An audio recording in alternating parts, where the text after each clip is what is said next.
Taste the Daily.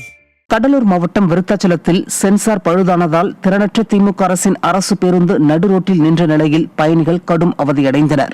கடலூரிலிருந்து பயணிகளுடன் Virudhachalam பேருந்து நிலையத்திற்கு வந்த அரசு பேருந்து திடீரென சென்சார் பழுதானதால் நகர முடியாமல் நடுரோட்டில் நின்றுள்ளது.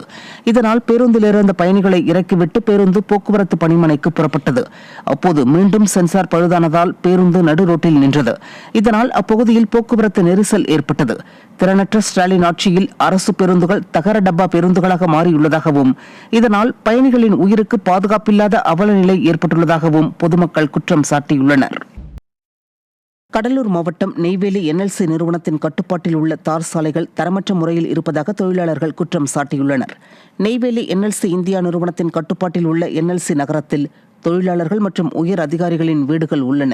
இந்த பகுதியில் உள்ள சாலைகள் தரமற்ற முறையில் குண்டும் குழியுமாக உள்ளதாக தொழிலாளர்கள் புகார் அளித்த நிலையில் சாலையை சீரமைக்காமல் பள்ளம் உள்ள இடங்களில் மட்டும் தரமற்ற முறையில் சிமெண்ட் கலவையை ஊற்றி வைத்துள்ளதாக குற்றச்சாட்டு எழுந்துள்ளது. NLC நிர்வாகம் சாலைகளை முறையாக சீரமைக்க வேண்டுமென தொழிலாளர்கள் வலியுறுத்தியுள்ளனர். திருவள்ளூர் மாவட்டம் திருத்தணி அருகே வீட்டுமனை பட்டா வழங்காததை கண்டித்து அதிமுக ஊராட்சி மன்ற தலைவர் தலைமையில் அப்பகுதி மக்கள் வருவாய் கோட்டாட்சியர் அலுவலகத்தை முற்றுகையிட்டனர். முருக்கம்பட்டு கிராமத்தில் அடுக்குமாடி குடியிருப்புகள் கட்டும் இடத்தில் வசித்து வந்த முருக்கம்பட்டு கிராமத்தைச் சேர்ந்த 20க்கும் மேற்பட்ட குடும்பத்தினருக்கு அருகில் உள்ள அரசுக்கு சொந்தமான இடத்தில் இலவச வீட்டுமனை வழங்குவதாக தெரிவித்து அதிகாரிகள் அவர்களை அப்புறப்படுத்தினர். ஆனால் 3 ஆண்டுகளாகியும் இதுவரை திறனற்ற திமுக அரசு பட்டா வழங்காமல் அலைக்கழித்து வருவதாக அப்பகுதி மக்கள் குற்றம் சாட்டியுள்ளனர்.